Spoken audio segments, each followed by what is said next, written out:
Good evening friends. Saturday afternoon मुहूर्त trading अच्छा रहा और अगले दिन भी फ्राइडे को इंडियन मार्केट्स तो बंद थी, लेकिन वर्ल्ड मार्केट्स में SGX निफ्टी ने अच्छा परफॉर्म किया है। तो होपफुली मंडे को मार्केट ऊपर खुलनी चाहिए। वैसे भी ये 7-8 दिन जो हैं अप टू 17 प्लस माइनस 1-2 दिन लेके चलो, ओवरऑल मार्केट पॉजिटिव रहने की उम्मीद है। जो भी डिक्लाइन आए उस पर हम बाय कर सकते हैं, लेकिन कुछ एक सेक्टर को छोड़ के, जो मैं लास्ट वीडियो में भी बता चुका हूँ कि एक फार्मा सेक्टर और एक सीमेंट सेक्टर, ये दोनों वीक लग रहे हैं इस महीने के एंड तक, नवंबर के एंड तक। और बाकी जो स्टॉक्स हैं जो पॉजिटिव भी लग रहे हैं अभी, तो वो मे बी एक हफ्ते के बाद आपके गिरना शुरू हो जाएंगे up to the end of November या अर्ली दिसंबर तक। दूसरी बात जो हमें अक्सर क्वेरीज आती हैं ट्रेडर की, वो जानना चाहते हैं कि निफ्टी या बैंक निफ्टी या स्टील सेक्टर या टाटा स्टील या स्पेशलिटी केमिकल या कोई भी जो है स्टॉक या सेक्टर कब तक, दिसंबर के एंड तक क्या होगा, मार्च तक क्या होगा, अप्रैल तक क्या होगा। तो उस हिसाब से मैं हम कॉल पुट ऑप्शन ले लें। दो चीज़ें इसमें बात करना चाहूँगा। तो एक तो ये कि हम इतने लंबे समय के लिए एडवाइस नहीं करते, हम बेसिकली स्विंग ट्रेडर्स के लिए ही एडवाइस करते हैं, जो कि इंट्राडे से लेकर के होता है आपका कुछ दिन तक, मे बी 5 से 6 दिन, 7 दिन, 8 दिन मैक्सिमम। इतने कुछ एक ट्रेड्स होते हैं जो 2-3 हफ्ते निकल जाते हैं, और उससे ज़्यादा होते हैं तो हम एज ए इन्वेस्टमेंट बाय करके कॉल देते हैं कि ये इन्वेस्टमेंट बाइंग है और ये आपको 3 महीने के लिए या 6 महीने के लिए या 1 साल के लिए होल्ड करना पड़ सकता है या करना चाहिए। तो ये स्टॉक डबल हो जाएगा या एटलीस्ट 40% गेन दे जाएगा या दे जाएगा। दूसरी बात, बार बार मैं बोलता हूँ, कॉल पुट लेने का फ़ायदा तब है जब 1-2-3 दिन में आप उसको काट दें या कोई बड़ी मूव एक्सपेक्टेड हो। नॉर्मल मूव के अंदर मान लो आपको, जैसे हमने लास्ट महीने के एंड में बिफोर क्लियरिंग हमने नवंबर का 18,500 का कॉल ऑप्शन बिकवाया था, 2 पार्ट्स के अंदर। एक 425 था प्लस 475 था, ऐसे कुछ 2 पार्ट्स में बिकवाया था, और कल वो 52 रुपीज़ पे ट्रेड कर रहा था। तो हमेशा कॉल या पुट अगर लंबे समय के लिए लेना है तो प्लीज़ उसको बेच के चलिए। मार्जिन शायद उसमें थोड़ा ज़्यादा लगता है, लेकिन उसमें प्रीमियम आपको पूरा मिल जाएगा, जो कि अदरवाइज़ आप खो देते हो। अगर आप कॉल लेते तो आप पूरा प्रीमियम खो देते। तो ट्राई टू सेल कॉल और पुट ऑप्शन। अभी हमने कल जो मुहूर्त ट्रेडिंग में हमने पुट ऑप्शन बिकवाया है, क्योंकि हम आगे 8-10 दिन मान लो मार्केट पॉजिटिव एक्सपेक्ट कर रहे हैं, तो हमने पुट ऑप्शन बिकवाया जो हम अगले मंडे, ट्यूसडे, वेडनेसडे को कवर कर लेंगे, होपफुली विद प्रॉफिट, क्योंकि इसमें इतना प्रीमियम तो आ ही जाएगा। और अगर मार्केट चढ़ी है, एक्सपेक्ट कर रहे हैं जो चढ़ने की, तो पुट की कीमत भी कम हो जाएगी और प्रीमियम भी मिल जाएगा। एक चीज़। दूसरी चीज़, कुछ लोगों ने जो कुंडली विश्लेषण के बारे में लिखा कि कुछ जो अच्छी लोग जो हैं, जो ये हवन पूजा वगैरह की रेमेडी देते हैं या मंत्र पढ़ने की रेमेडी देते हैं, वो काफ़ी एक्सपेंसिव होती है, तो उसमें हमें क्या करना चाहिए। अभी कुछ दिन पहले मेरे कोई जानने वाले थे, उनके भी कोई जानने वाले मित्र थे, उन्होंने अपने बेटे की कुंडली दिखाई। किसी एक यूट्यूब में भी आते हैं उनके कई वीडियोस, ग्रह नक्षत्रों का खेल है क्या है जो भी है। तो उन्होंने 1500 रुपये दिए बेटे की कुंडली के, जस्ट जानने के लिए कि इसका एक मैरिज का योग कम बन रहा है। तो मैरिज का योग बता दिया 1500 रुपये में उन्होंने अपने उसके बेटे का। साथ में ये भी बोल दिया इनको सुरक्षा कवच पहनना चाहिए, और दूसरा इनको 11,000 बार मंत्रों का जाप, कुछ मंत्र दिया उन्होंने कि 11,000 बार मंत्रों का जाप करना चाहिए। और साथ में ये भी लिख दिया, क्योंकि आजकल के युग में 11,000 बार किसी के लिए मंत्रों का यह उच्चारण करना मुश्किल है, तो उनके पास पंडितों का जो पैनल है वो 11,000 की जगह 33,000 उसको, मतलब इफेक्टिव को, उसके इफेक्ट को सेम रखने के लिए वो 33,000 टाइम्स मंत्रों का उच्चारण करेंगे। और उसकी कॉस्ट क्या है?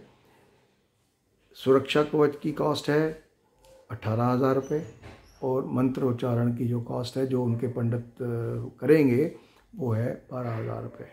मतलब 1,500 में कुंडली दिखाई और ऊपर से 30,000 रुपये का रेमेडी की ज़रूरत है कि नहीं, ये दूसरी बात है। क्योंकि नॉर्मल योग, अगर नॉर्मल कुंडली होती है उसमें योग शादी का कब होता है तो वो तो कोई भी बता सकता है आपको, लेकिन ये जो लूटने वाला धंधा शुरू होता है ना, वो यहीं से शुरू होता है कि 18,000 का सुरक्षा कवच।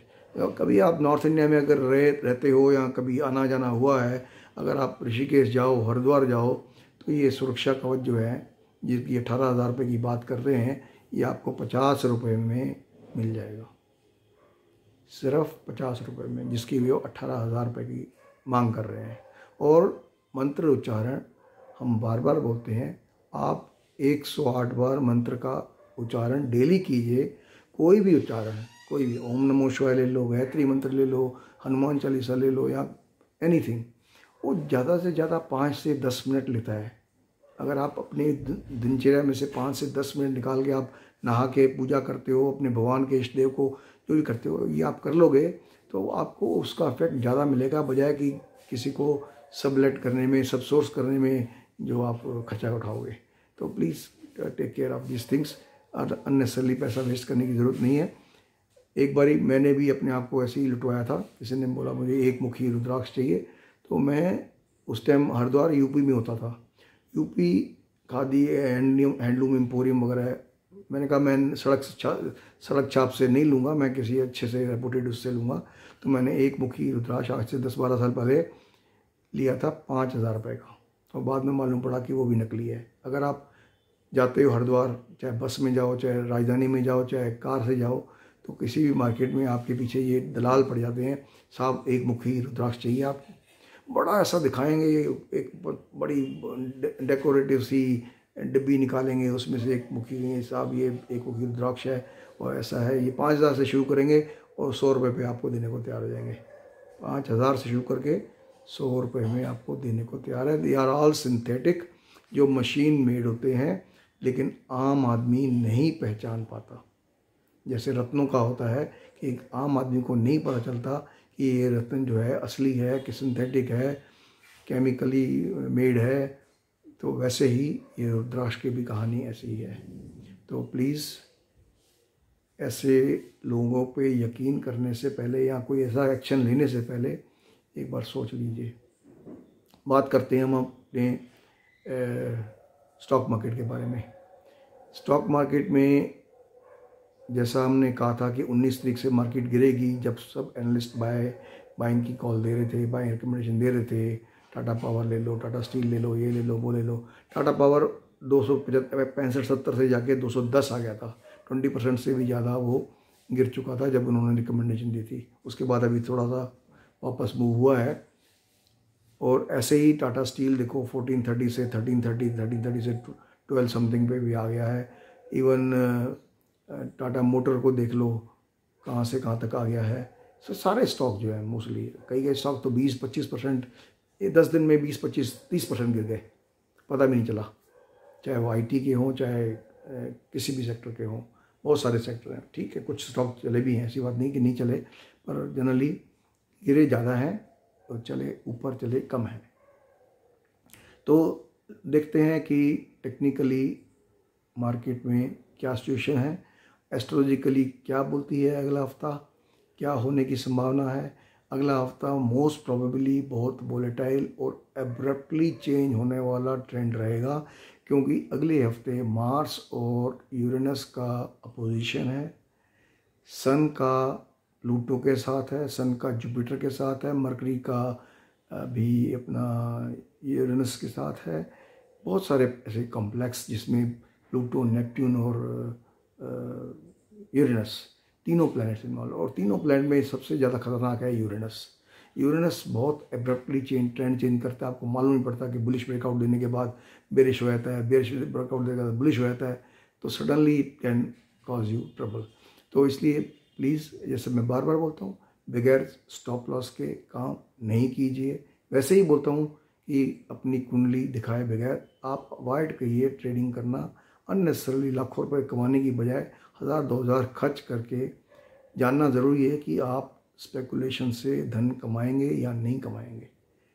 बहुत सारे लोगों की कुंडलियाँ आती हैं, 80% 90% कुंडलियों में ये दोष होता है कि उनके नसीब में नहीं होता, फिर भी वो कर रहे होते हैं और उसके बाद हम उनको मना करते हैं तो वो थोड़ा सा समझ जाते हैं। तो लेट अस सी कि अगले हफ्ते क्या हो सकता है technically as well as astrologically. ये जो चार्ट है 15 मिनट्स का ड्यूरेशन का लास्ट 2 महीने का निफ्टी का चार्ट है। इसमें अगर हम देखें कि ये जो पॉइंट था, इस जगह पे निफ्टी ने एक राइजिंग चैनल बना रखा था और मैंने जैसे कहा है कि राइजिंग चैनल जो होता है वो एक बेरिश पैटर्न होता है और कोई भी स्टॉक या इंडेक्स जब राइजिंग चैनल पैटर्न या राइजिंग वेज पैटर्न से बुलिश ब्रेकआउट देता है तो जनरली मूव बहुत फास्ट और क्विक होती है। तो 18,100 पे इसने बुलिश ब्रेकआउट दिया तो 18,604 चला गया। जब 18,604 गया था उसके बीच में, इस मूव के बीच में इसने 3 एग्जॉशन गैप, ROC में divergence, MACD overbought with divergence, RSI में overbought with divergence, mass psychology indicator, ये सारे ओवरबॉट स्टेट में थी विच वर डिमांडिंग करेक्शन। तो ये 19 तारीख को जब सारे एनालिस्ट जो थे बाइंग की रिकमेंडेशन दे रहे थे, मैं उस टाइम भी कहा था अपने लास्ट वीक के वीडियो में कि वो एक टाइम था सेल करने का, टेक्निकली भी और एस्ट्रोलॉजिकली भी। टेक्निकली देखा जाए तो ये 3 एग्जॉशन गैप, MACD, RSI और ROC के अंदर जो डाइवर्जेंसेस थी, this was any sufficient enough to warrant a caution in long position. तो यहाँ पर हमने शॉर्ट सेल्स किए और हमने ये भी कहा था फोरकास्ट करके कि यहाँ से जो करेक्शन आएगी वो कम से कम 18,100 पे दोबारा जाएगी। तो 18,604 से निफ्टी गिरा, 18,100 के आसपास इसने सपोर्ट लिया और ऊपर फिर बाउंस बैक किया और एक तरह से ये complex head and shoulder pattern बनाया। राइट शोल्डर जो था इसका 18,350 के आसपास बना था और नीचे आते आते इसने ये नेकलाइन भी तोड़ दी। नेकलाइन तोड़ने के बाद 18,100 से करीब 500 पॉइंट का निफ्टी में डिक्लाइन आया और जिसमें निफ्टी 17,613 पे टच किया। अब with in this small area, with in intraday, Nifty ने ट्रिपल बॉटम पैटर्न, एक बुलिश पैटर्न है विद पॉजिटिव डाइवर्जेंसेस यहाँ बनाया, विच इंडिकेटेड कि यहाँ से अब राइज आएगी, करेक्टिव राइज आएगी या ट्रेंड चेंज होगा, ये तो बात की बात है। अगर वो देखेंगे नेकलाइन को क्रॉस करता है कि नहीं करता, पर यहाँ से ये रिकवरी आई और ये 18,050 के आसपास करीब गया। यहाँ से ये फिर करेक्टिव डिक्लाइन लिया और यहाँ 17,778 के करीब आया था। और जिस दिन मुहूर्त ट्रेडिंग सेशन था, मुहूर्त ट्रेडिंग सेशन में यहाँ से ये वापस फर्दर राइज आया करीब 75-80 पॉइंट्स का। उस दिन इंडिया में मार्केट बंद थी लेकिन वर्ल्ड मार्केट्स खुली हुई थी। नेक्स्ट डे फ्राइडे था, मुहूर्त ट्रेडिंग के बाद नेक्स्ट डे हमारा भाई दूज के त्यौहार के उपलक्ष्य में नॉर्मली मार्केट बंद होता है लेकिन वर्ल्ड मार्केट्स खुली थी और निफ्टी ने, SGX निफ्टी ने 17,968 पे करीब बंद क्लोजिंग किया है। अब यहाँ मंडे को कैसे खुलती है मार्केट डिपेंड करता है, 18,100 के ऊपर बंद होती है कि नहीं होती है वो मैटर करता है। अगर 18,100 से ऊपर बंद होती है, 125 से ऊपर बंद होती है, तो देर आर चांसेस को ये इसको हम पैटर्न को एक बुलिश पैटर्न मानेंगे जिसमें हायर बॉटम बनाया है और ये ट्रेंड लाइन तोड़ने के बाद जो इसका टारगेट करीब बैठ जाएगा 18,400 के करीब बैठ जाएगा।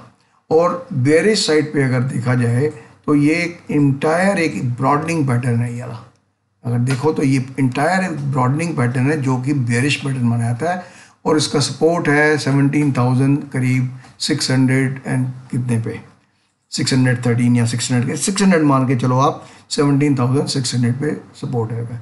अगर ये सपोर्ट तोड़ देता है तो नेक्स्ट जो सपोर्ट आएगा वो आएगा करीब 17,400 पे।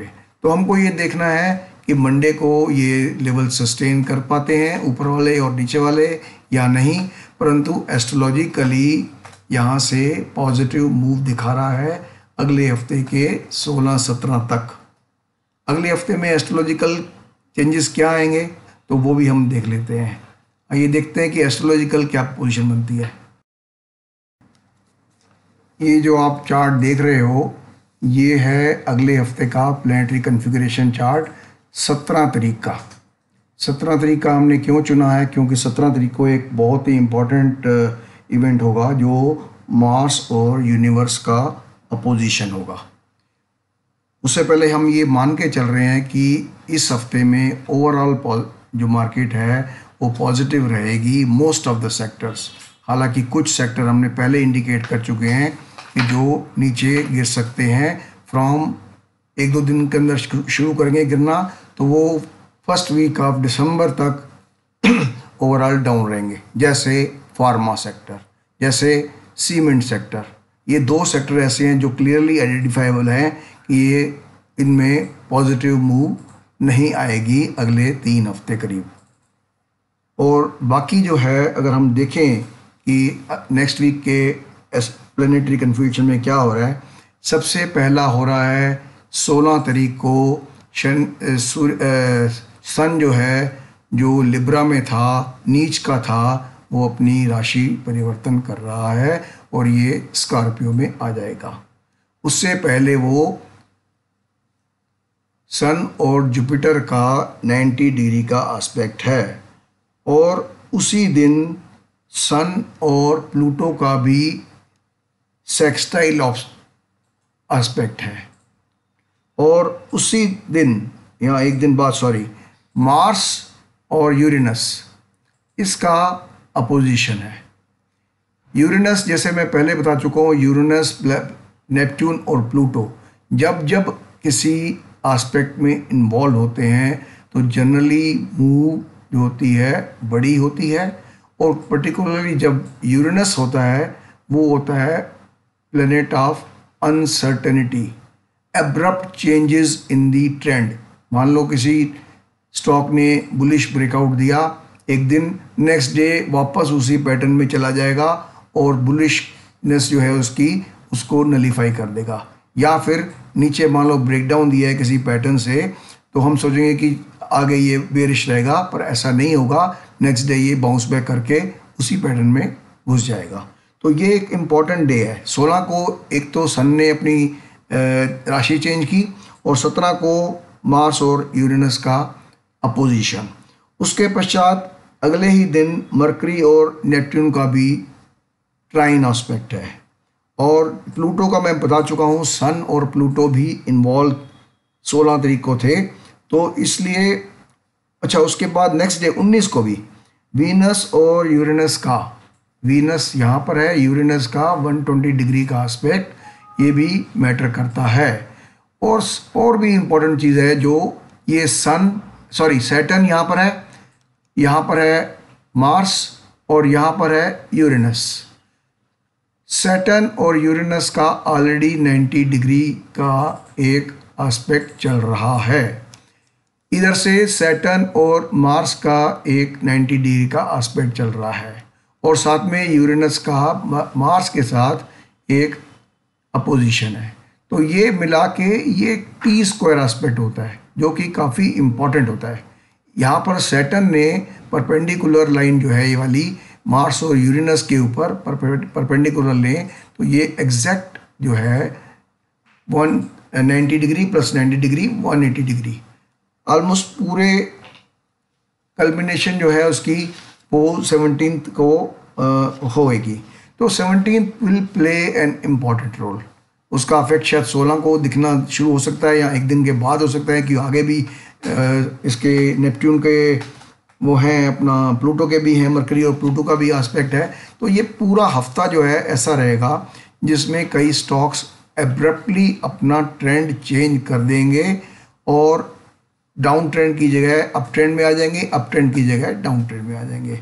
कुछ एक स्टॉक्स जो हमने आइडेंटिफाई किए थे जो अगले हफ्ते भी गिर सकते हैं। मोस्ट ऑफ दी सेक्टर जो हैं जो सपोर्ट करेंगे फिर बाद में फार्मा और सीमेंट को, उसमें कुछ जैसे कुछ स्टॉक्स जो हैं जो इस हफ्ते से गिरने शुरू हो जाएंगे वो हैं अदानी इंटरप्राइजेस और औरोबिंदो फार्मा, एसीसी, कैडिला और Chola finance, Cipla, doctor Reddy, Divi's lab, then Glenmark, Grasim, Havells. ये स्टॉक ऐसे हैं जो 7 तारीख के बाद गिरना शुरू होंगे और हो सकता है पूरा महीना ये गिरते रहें। पॉजिटिव साइड में अगर हम कल से देखें तो कुछ स्टॉक कल के बाद भी चलेंगे जो अगले हफ्ते के 17, 18, 19 तक चल सकते हैं। उनमें है Ashok Leyland, Bajaj auto, Bharat electrical, Biocon, coal India, DLF, federal bank, HDFC bank, Hero motors, IndusInd bank और इंडिगो। उसके बाद जो नेक्स्ट वीक से गिरना शुरू करेंगे मोस्ट ऑफ दी स्टॉक्स में भी 70%, 75% स्टॉक जो हैं वो अगले हफ्ते से गिरना शुरू करेंगे जो कि early first week of December तक चलेंगे। और एक बहुत ही इम्पॉर्टेंट एस्पेक्ट जो दिसंबर में आ रहा है वो होगा थर्ड स्क्वायर ऑफ, एक ही साल के अंदर ये तीसरा एस्पेक्ट होगा, square of Uranus and Saturn. Square of Uranus और सैटर्न जब हुआ है मार्केट में एक काइंड ऑफ पीक बनती है, वहाँ से एक करेक्शन होती है स्टार्ट। तो हॉलीडे सीज़न भी जो है यूएस मार्केट में वो इन्हीं दिनों में रहेगा, तो हो सकता है वहाँ पे एक स्ट्रॉन्ग करेक्शन आ सकती है। तो हम बाद में स्टडी करके अगले कुछ वीडियोस में बताएंगे, पर फिलहाल जो है जो अगले हफ्ते का जो पोजीशन लग रही है इस हफ्ते generally positive barring 2 sectors which we have identified, that is cement and pharma. Generally जो है बाकी सेक्टर जो है अगले हफ्ते से गिरना शुरू करेंगे।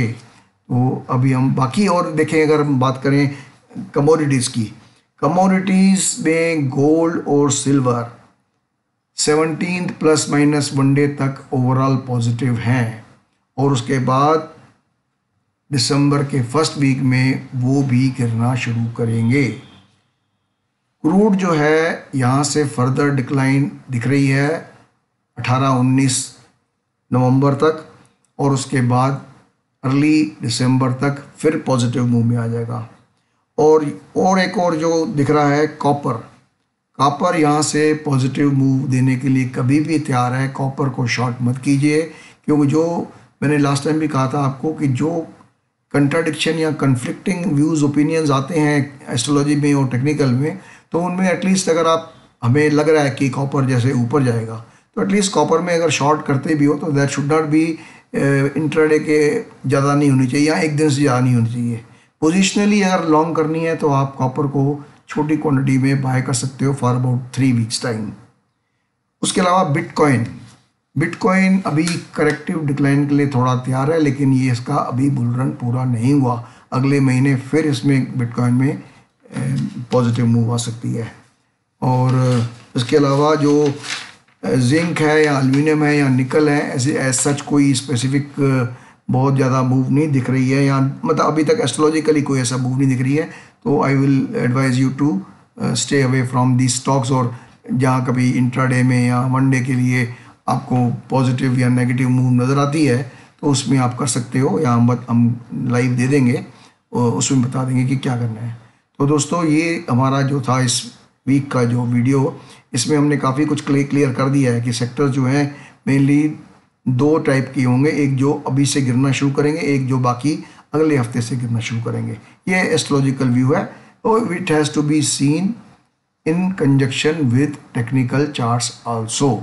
सिर्फ एस्ट्रोलॉजी के ऊपर या सिर्फ टेक्निकल के ऊपर अपना ओपिनियन मत बनाएं। और जैसे हम पहले भी बोल चुके हैं, हम लोग सिर्फ स्विंग ट्रेडिंग एडवाइस करते हैं। आपको लॉन्गर पीरियड के लिए, पोजिशनल ट्रेड के लिए आप अपने फाइनेंशियल एडवाइज़र या इन्वेस्टमेंट कंसल्टेंट है, आप उसकी सहायता लीजिए। तब तक के लिए हम नेक्स्ट वीक के लिए आपसे विदा लेंगे, और नेक्स्ट वीक में हम फिर एक बारी मिड वीक में एक रिव्यू करने के लिए एक वीडियो बनाएंगे. So my dear friends, have a nice weekend and nice profitable next week also. Thank you.